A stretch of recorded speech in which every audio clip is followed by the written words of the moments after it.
Welcome to the Sri Lankan Understanding, a platform on which we explore the path taken by Sri Lanka, an island in the Indian Ocean, and we look at where the country is at present and also look at the potential for the future. Our topic for discussion today is irrigation systems and their impact on Sri Lanka. We have invited someone who has more than 4 decades of research into the dry zone irrigation and several projects that have been implemented. He has very interestingly been a central banker for a period of 32 years. He's also been someone who's educated in several countries and regions around the world, starting with the University of Ceylon in Peradeniya, the Syracuse University in the United States, Flinders in Australia, and of course the Rajarata University in Sri Lanka as well. Thank you very much for joining us, Dr. MUA Tennekoon, on the Sri Lankan Understanding. Yeah. You come from a finance background, sir. When we look at 32 years at the central bank, that's a career in itself. How did you get interested in this particular area of irrigation and the dry zone? George, that is the need of the day, I must say. I was an economist, it's all right, and then I joined the central bank in 1965. That was a period where there was a change in the development thinking in the country. That is, you know, apart from the export and import trade that we used to have, there was a thinking in the early 1960s or even at the latter part of the 50s to be self-sufficient in the country. Right. So when I joined the central bank in 1965, I was placed in the economic research department, and the governor at that time, Dr. Rasaputram, he said, "You are a man from the dry zone, you have come from Anuradhapura, so you should be able to do something worthwhile in respect of the dry zone development." So he wanted me to do a lot of socio-economic surveys, because at that time in the central bank there was the habit of, you know, having socio-economic surveys once in every 5 years. So that's how I got involved in the field work as such. And when I was doing, I willingly went to the dry zone areas, because a lot of our Colombo chaps, they didn't want to go to the dry zone and experience the harsh climate. But I come from dry zone. I'm from Anuradhapura. I come from dry zone, so it's nothing inconvenient for me. I mean, if I say it's inconvenient, it's nonsense. Sure. So that is how I got interested in irrigation. And then in my earlier days, I am a banker. I was concentrating on banking subjects. Particularly, I was entrusted to look into rural credit and financing the small and medium-sized enterprises to bring some kind of equity in wealth, not equal, but equity in wealth and opportunities for the alleviation of the poverty in the dry zone. Amazing. So that's an amazing journey there, where an interest, it's your hometown, and you've gone back to your roots and tried to identify it from that particular perspective. You also brought out, well, this is one of several publications, the cascade-based tank renovation for climate resilience improvement.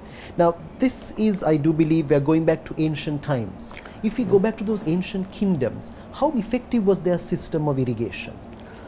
There is no doubt that it has played a very pertinent role in the economy of Ceylon, in the politics of Ceylon, and even in the economic advancement in general. I mean, you start from the very beginning. Now, don't forget that there was agriculture in Sri Lanka 8,000 years ago. Wow. 8,000 years ago, that was in Horton Plain, in the higher area, Horton Plain, where they cultivate rye and barley. Remember this, by the stock of the Balangada man. So from 8,000 to about 3,000, we don't have very much of records. No archaeological evidence, no evidence whatsoever to look at the continuity. So there's a break. But by 3000 BC, like in Mesopotamia, like in Egypt, like in Indus Valley, we had a distinct agricultural system. And the first crops grown in this country are mustard, kurakan, and sesame. And these are wild plants, remember, these are wild plants which are found in Uganda. From Uganda, they have gone to Mesopotamia. From Mesopotamia, they came to India, the Indus Valley. And by that time in India, cotton was grown. They were even weaving fine clothes. So these crops came to Deccan. From Deccan it came to the southern tip, particularly Visakhapatnam, whatever it is. From there it came to the northwestern dry part of the Ceylon. Rice is a later story. Northwestern dry zone part of Ceylon, and by say in the by about 3rd century BC, there were cultivations in the northwestern part. Remember the story in the Mahavansa, the Queen was spinning cotton. That means the cotton was grown here. Amazing. That journey itself, where they have really used so much of technology that they had at the time. And that's exactly what we need to keep talking about. Right. Now, when we come back with our next segment, we're going to focus on the impact thereafter through colonialism and what we started doing when we gained independence. When we return with the next segment of the Sri Lankan Understanding.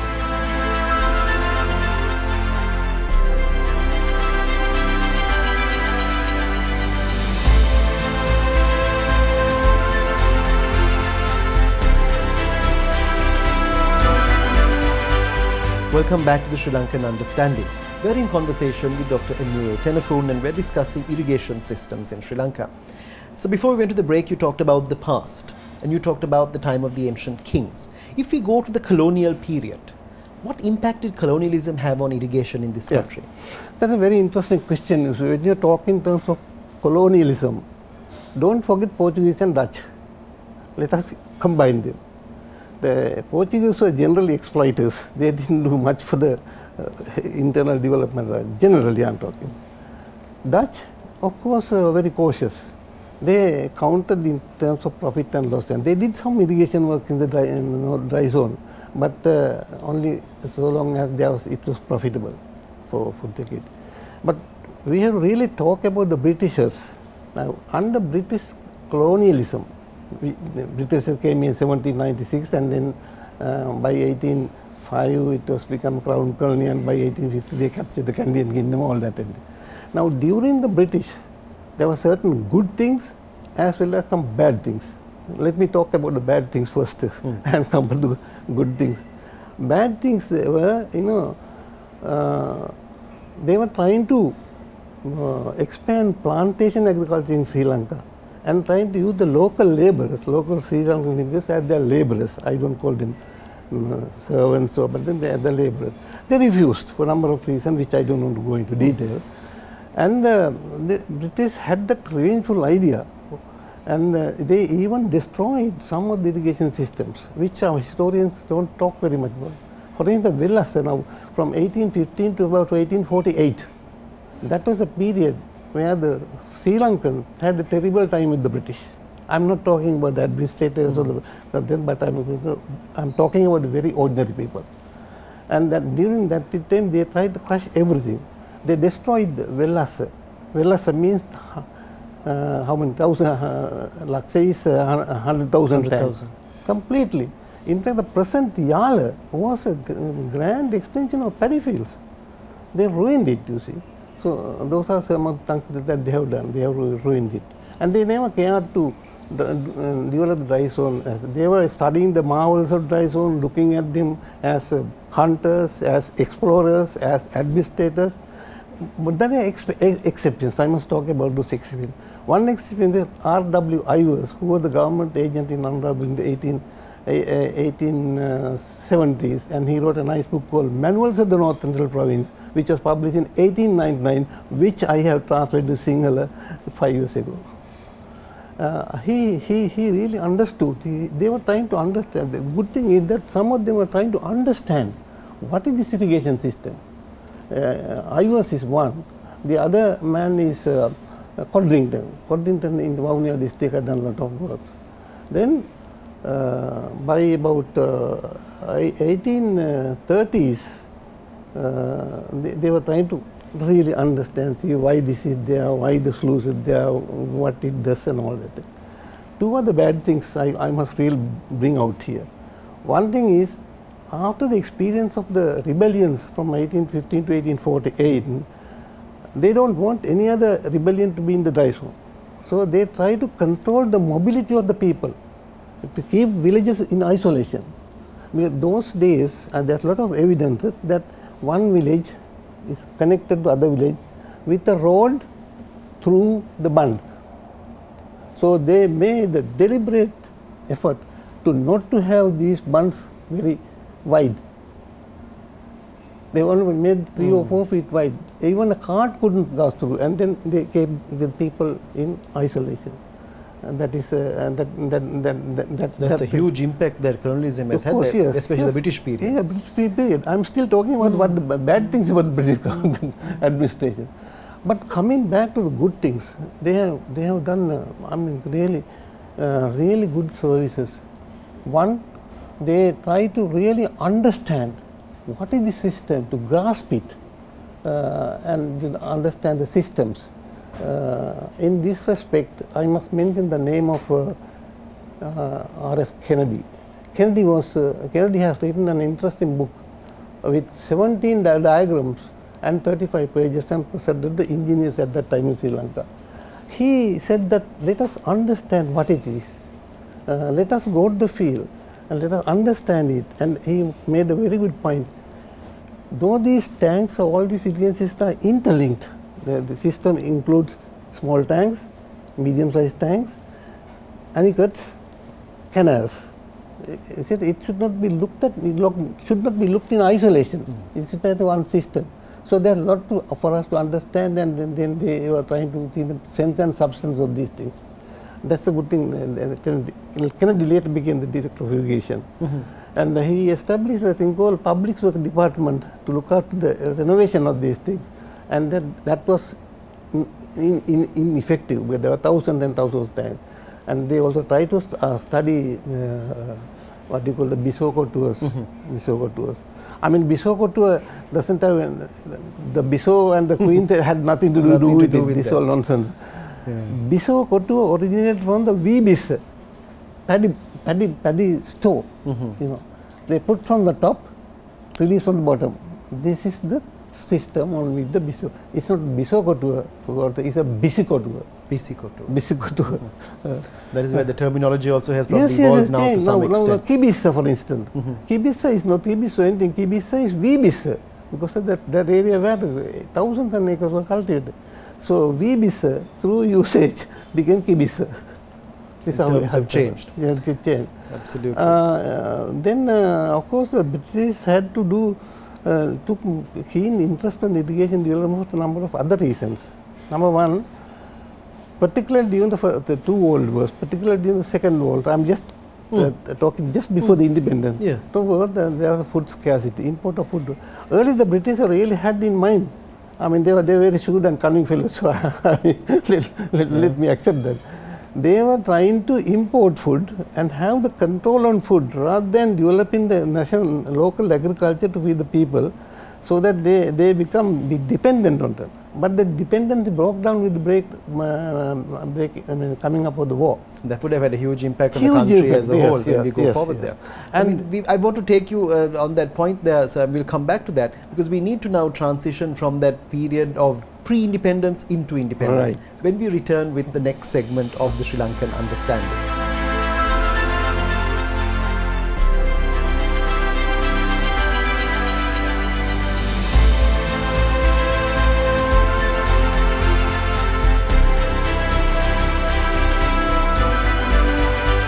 Welcome back to the Sri Lankan Understanding. We are in conversation with Dr. M.U.A. Tennekoon, and we're talking about irrigation systems in Sri Lanka. So before we went to the break, you talked about how just before independence, the fact that the British wanted us to be dependent on them. Of course, their shipping was benefiting from the process and so many other factors. If we come into those years just before independence and then come into the independence period, we had people like D.S. Senanayake who were known as key champions of irrigation, agriculture especially. How would you assess their contribution? Well, before talking about D.S. Senayake's individual achievements, like Galloya and then Hinguragwada settlement and that thing, let me explain his philosophy through a statement of a Chinese philosopher who lived in the 7th century AC, not BC, AC, by the name Lao Tse. He said, go to the people, listen carefully, go to the people, live with them, learn from them, start work with what they know, but with good leaders is very important, but with good leaders. When the task is accomplished, they will rejoice by saying, well, we have done it. This is what exactly centuries after D.S. Nayaka did. He went to the people. I mean, there are enough stories, narrations that can make, but due to lack of time, I am not going in detail. He went to the people. Though he did not live with the people like the C.P. Silva later, he frequently met the people, which is as good as living with the people. He learned from the people. He asked so many questions. He learned from the people while staying in the field. He learned from the people, and he identified what exactly the people could do, what exactly the people need. That's what how Galway came into being. So they start work with that, and he, of course, with good leaders. I emphasize this word, with good leaders. He always had in villages the elders people who had the traditional knowledge, then the existing Vidani village headman and that people, and he listened to them, got their advice. So consult with them and did things what the people benefited. And he rejoices. These are all what I can say in nutshell about D.S. Nayaka. He achieved those things. He went to the people, he lived with them, he learned from them, he found out what they want, he worked with them, but with good leaders. He learned from their experiences and his policies were formulated accordingly. Yes. When we come thereafter, when we come into that period in the ensuing decades, and then you also get involved in this sector, what have been some of the biggest challenges that we have faced? Has it gone wrong? Has it gone right? Have we improved the system? Have we made it worse, which I hope not? What are the main challenges that we have faced? First and foremost, for the last 74 years, we did not have a solid national plan. This runs like a cancer through the whole economic development in Sri Lanka. Now look at India and few other countries, they have a national plan, and it's a holy Bible-like thing. Governments come for 5 years, then government goes. But national plan remains as the guide. Of course, when you have a long-term national plan, some countries have national plans of 50 years. Sometime back, Thailand was talking about national plans for 500 years. I think it's a far-fetched one, and that's far too long. But you have to have long-term national plans with provision to make certain adjustments to suit the time and the needs.